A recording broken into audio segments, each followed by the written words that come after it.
Ikivugo.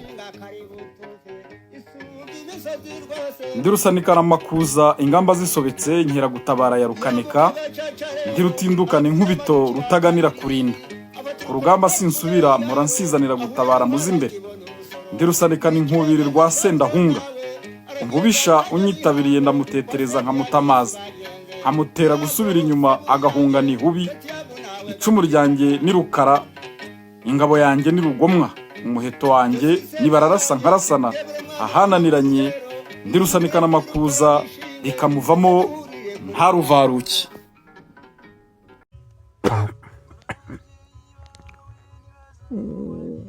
Mwana wanjye uku ndeba uku ubu izuba ryarashe ndora. Rero mwana wanjye baca umugani mu Kinyarwanda ngo akari mu rugo ntuseka, kandi ngo nyoko bukwe arasuruka aryumaho.